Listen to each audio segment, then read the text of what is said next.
Hey everyone, welcome to IT 1050. My name is Peter Rappentine and I'll be your instructor for this course. This course is going to be primarily online, so I'll be talking to you guys through videos like this one in this format a lot of times. Just to give you a little bit about myself, I studied computer science and English literature at Kent State University. I taught computer science to English as a second language learners at Kent State. I created the curriculum up there.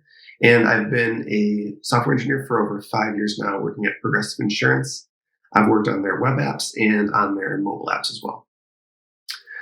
One quick disclaimer about this class. This is my first time teaching at Tri-C, so I'm still getting used to things. So please bear with me with any mistakes that I might make. And I'll be sure to, work with you guys on any type of special circumstances or any type of things that you guys might need as well.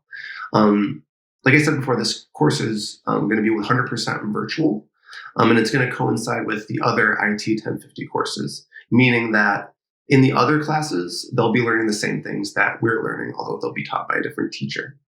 We do this, and we share course materials.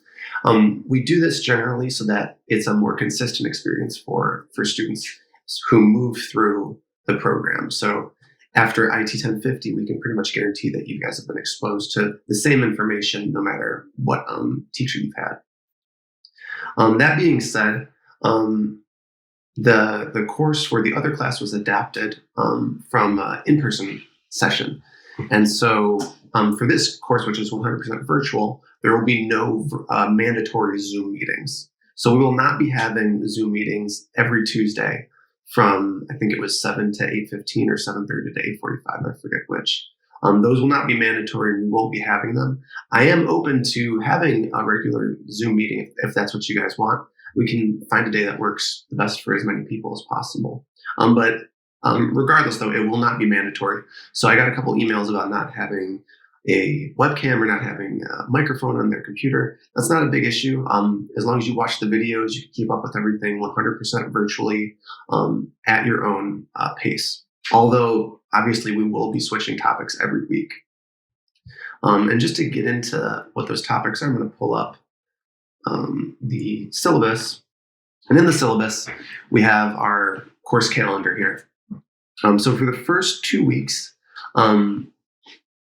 I know how crazy it can kind of be, especially in our current climate, to start with these, to start going back to school or, continuing through school with everything going on. So these first 2 weeks are kind of giving you a buffer to sort of get into the swing of things, understand Blackboard, review the syllabus, and we're going to go through a course review and a tools review as well this week. And I'll be uploading a separate video on one important tool, which is .NET Fiddle. That's primarily what I wanted to address with this tools review right here. Just to do a little bit about the course review, this will kind of be the point of this video. Basically, every week we're going to have, and it ends up being 10 quizzes and 10 assignments. Every week we get a quiz and an assignment. I'm going to put up the course material on Blackboard. It'll probably generally be a YouTube video and different reading materials that you guys can look through. You guys can also contact me on Blackboard with any questions you might have, and I'll answer them. You can also email me as a last resort, but I prefer being contacted through Blackboard.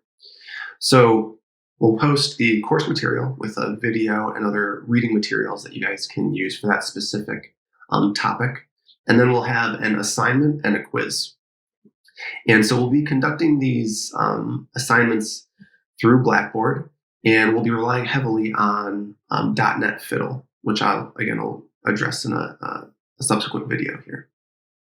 So one thing that I'd like to point out is the difference here between this declarative programming section and imperative programming section.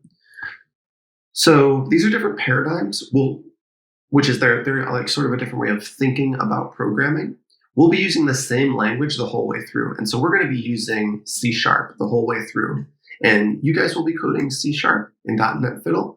I'll be coding the examples in an environment called Visual Studio. I'll be doing that just because it's easier to step through the code in Visual Studio, and I can show things a little bit more clearly in Visual Studio. But for ease of use for you guys, we're going to be using .NET Fiddle. So there is a distinction here between declarative programming and imperative programming. In declarative programming, we generally think about what we're doing. So declarative programming addresses the question of what. So we'll get deeper into this as the course goes on.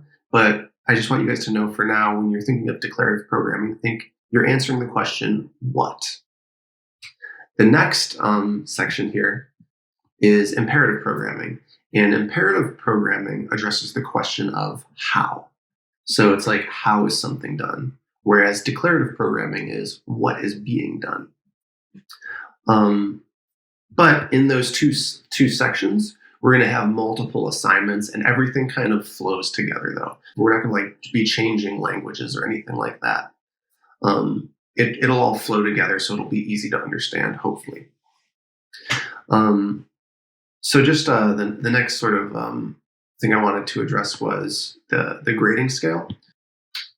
So for the final exam, it'll be worth 100 points. So it'll be worth roughly a quarter of your grade, and the other 3/4 will be your assignments and quizzes. So everybody needs to take the final exam. The way this course is structured is that if you don't take the final exam, even though it's just a quarter, you will still fail. So everything else is pretty straightforward. Everything else is in the syllabus. I'm excited to get into this. This is the first time that I've taught a 100% virtual class, so I'm excited to sort of address these new challenges that will come up. And I think it's going to be really fun. I hope you guys have fun. Feel free to contact me with any questions you might have. All right, guys, thanks.